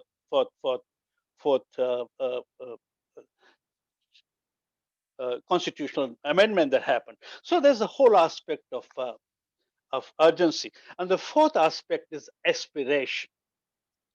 And in the aspiration, I want to quote this remarkably interesting formulation that a civil society group did some 20 years ago in Canton called Canton Declaration. They're talking about Asian cities, and they talked about this 8 characteristics. Said we want economically productive city, we want culturally vibrant city, politically participatory city, socially just city, economically sustainable city, technologically adaptive cities, ecologically sensitive cities, and people-centering and inclusive cities. So that's the fourth, the aspiration part. And I personally feel you've got to look at urban planner or the urban, yes, the planner and his role in the context of this reality, this context of this need, in this context of this urgency, and the context of this aspiration. This is my first part. Second, very important part is how do we look at urban challenge? And I personally feel, and this is something that I'm talking about with great degree of conviction, I don't think I'm listened to very, very carefully, and that is this. That are we talking about urban challenge in the context of looking after cities' well-being? Are we talking about urban planning, urban development, city development in the context of solving urban problems, problems of infrastructure gaps, problem of improving quality of living environment of citizen, problems of taking care of people in vulnerable situations? Are we talking about urban sustainability? Are we talking about what is it talking about?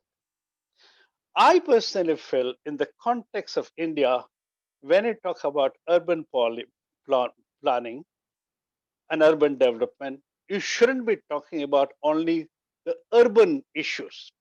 You've got to be talking about urbanization and urban problem solving in the context of meeting national challenges.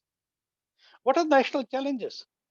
If you're talking about an economic growth, if you're talking about a $5 trillion economy, if you want to kind of grow at 8, 9%, where that growth is going to happen? That growth obviously has to happen in the urban sector. If you're talking about, I think 800 million people in the age group of below 35, and if jobs are going to be created, where are those jobs going to happen? And therefore, when you talk about employment generation, when you talk about an economic growth, you can't be talking about urbanization alone. You've got to talking about meeting and dealing with national challenges, not only urban challenges. And I think this particular transformation, seeing the challenge differently, should reflect in the kind of planner that we have. That's the kind of planner that we're going to make. And I think that is very important. The third or the fourth point I want to make very quickly is urbanization and urban development and seen in isolation in silos mentality is something that we talk about. But when we talk about urban development, are we talking about? We talked about 63 cities under JNNURM. We're talking about 100 cities under smart cities. We're talking about 500 cities under Amrut. We are in all talking about 1,000 cities out of 7,900 cities. Compared to that, we have 638,000 villages in this country. And therefore, how do you talk about, this is the point that Sridharan Sir made, which was very, very important. How can you talk about urban development, urbanization, and country's development in isolation without looking at the whole aspect of looking at the rural thing? And rural thing, and once again, not either or, not urban rural, but this and that. How do you kind of do this together is something very important. And if you want to do it, that is what should reflect in the kind of planner that you have, and that should ultimately reflect on kind of education that you have. That is another issue. Another thing that we need to look into when we talk about cities and urban development, and this has come out very clearly in this particular meeting and has been flagged by a number of people. We are still talking about Mumbai as Shanghai and talking about, I think, Chennai as Singapore. And we talked about a new town, Amaravati, in the image of Singapore. This is not possible. And this is not correct. Our metaphor has changed. Our understanding of what our city. We would not be talking about Mumbai as Singapore, as Shanghai. We're going to be talking about better Mumbai. We're going to be talking about Mumbai as inclusive Mumbai. We're going to be talking about Mumbai, which is inclusive Mumbai. So the whole aspect and the question that comes up is how do you do this? And what do you do with this very powerful Western influences, developing countries influences that we carry all the time, and it reflects very heavily in our education badly. We also have got to look at the whole aspect of how what is happening to the whole issue of resources, like say for instance, and to mention it very quickly, this estimate talks about $640 billion, required for next 20 years in terms of looking after countries' urban infrastructure need. And that $640 billion must be seen in the context of $14 billion we were able to spend under JNNURM over 10 years' time. So, and that to huffing and puffing. And it's a question of resource mobilization, and it's larger question of capacity building. So the whole issue is not only in terms of where do you find resources, what kind of capacity building you require of your institutions or your governance structure, and in that context, what kind of role the planners are going to play. Two other points very quickly is this, that we essentially have got to be talking about existing city, and we got to be talking about new city. And therefore, need only is not a thing, is to develop greenfield city projects. The greater need in this country is to look at retrofitting. How do you retrofit your existing cities? And there's very little that is going on in terms of teaching, in terms of education, where you really produce planners, you really produce nursing professionals who could look into this. And my last point is this, that when it comes to, and the reason I say there's a politics in the word urban planner and settlement planner is this, that if you really examine the role of UN Habitat, UN Habitat in the last 30 years have organized 3 global conferences, Habitat 1, Habitat 2, Habitat 3, and all of them were essentially urban conferences. Question is, even today, in South Asia, 65% of the people are still in the villages. Why are we not talking about needs of the rural sector and how do you tackle it? What kind of strategy we evolve? What kind of plans we develop? What kind of resources do we have? So this aspect of dichotomy, seeing prioritizing cities at the cost of rural sector is something we've got to kind of look into, and once again must reflect in education. And the last point is sustainability. Now, sustainability not only in the context of solar plants or solar things on your terraces, sustainability in the context of structures of cities. 2% cities occupy just 2% of the land. They consume 75% of the world resources, and they throw 75% of waste in the environment. Cities are very diabolic. And if we really want to deal with the cities, what kind of education, what kind of training, what kind of sustainability are we talking about? And therefore, sustainability, and this sustainability will determine the shape of cities, sustainability will shape of countries, and sustainability will determine the shape of development that takes place. And in that context, what kind of planner that you produce is something very important. What appears at this point of time is this, that planner seems to be trained and molded in a very, very narrow context. And there's a great need to see this larger picture, this bigger picture, and see how it happens. So that are some very quick points that I thought I'll make. And Hitesh ji, I think very delighted when you mentioned this committee that has been set up with Planning Commission. Uh, there are lots of ideas outside the system, and if you really organize this in terms of systematically listen to people, large number of ideas should come up. In fact, we have submitted a proposal to the government of India a long time back on setting up a second national commission on urbanization. Idea is to listen to people. The problems have become much more complex, and there is a huge amount of wisdom and understanding with people. And if this should really kind of get transferred to the thought processes, to planning processes, to policy making processes.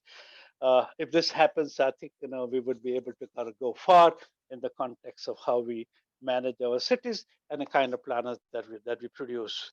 So thank you very much for being with us, for sharing, I think, your insights and experiences and thought processes, and enlightening us in this very important webinar. Thank you, all of you. Thank you. Thanks, Paul. Thanks, Richard. Thanks, Dr. Maryati, Professor Sridharan, Hitesh, and Sovani. And thanks, INHAF. Have a good day, a good evening. And for Paul, it will be a good night like this. Yeah, bye. Bye-bye. Thank you. You very Thanks, much. everyone, for joining Thanks, us. everyone.